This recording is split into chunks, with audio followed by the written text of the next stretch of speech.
જે ઘડીની ભાવિ ભક્તો આતુરતાપૂર્વક રાહ જોતા હોય છે એ ઘડીને હવે બસ ગણતરીના જ દિવસો બાકી રહ્યા છે। ભગવાન જગન્નાથની રથયાત્રામાં અનેક નેતા અને અભિનેતાઓને આમંત્રણ આપવામાં આવ્યું છે। ત્યારે આ વર્ષે કેન્દ્રીય માનવ સંસાધન મંત્રી સ્મૃતિ ઈરાની પણ રથયાત્રામાં ઉપસ્થિત રહેશે। અષાઢી બીજના પાવન પર્વે નીકળતી રથયાત્રાનું અનેક ગણું મહત્વ છે।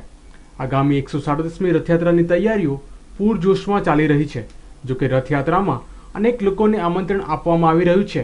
ત્યારે આ વર્ષની રથયાત્રામાં પહિંદ વિધિ ગુજરાતના પ્રથમ મહિલા મુખ્યમંત્રી આનંદીબેન પટેલ કરશે અને તેમની સાથે કેન્દ્રીય માનવ સંસાધન મંત્રી સ્મૃતિ ઈરાની પણ ઉપસ્થિત રહેશે। વધુમાં આમંત્રણ પત્રિકાઓ આપવામાં આવી રહી છે। સ્મૃતિ ઈરાની સાથે જગન્નાથનો એક નાતો જોડાયેલો છે।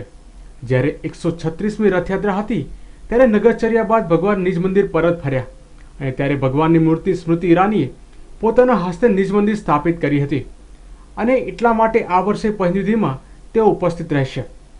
આ સિવાય પરેશ રાવલ જે અમદાવાદના સાંસદ હોવાના નાતે તેમને પણ આમંત્રણ આપવામાં આવ્યું છે। જગતના નાથ એવા જગન્નાથ ભાઈ બલભદ્ર અને બહેન સુભદ્રાજી જ્યારે નગરયાત્રા નીકળતા હોય ત્યારે સૌ કોઈ તેમને આવકારે છે। આ રૂડા અવસરે સ્મૃતિ ઈરાની હાજર રહી દર્શનનો આનંદ ઉઠાવશે। સાથે સાથે સમગ્ર અમદાવાદ વાસીઓ અને ભગવાનના ભક્તો પણ રથયાત્રાના દર્શનનો આનંદ માણી શકશે। Bureau report, news online, Ahmedabad.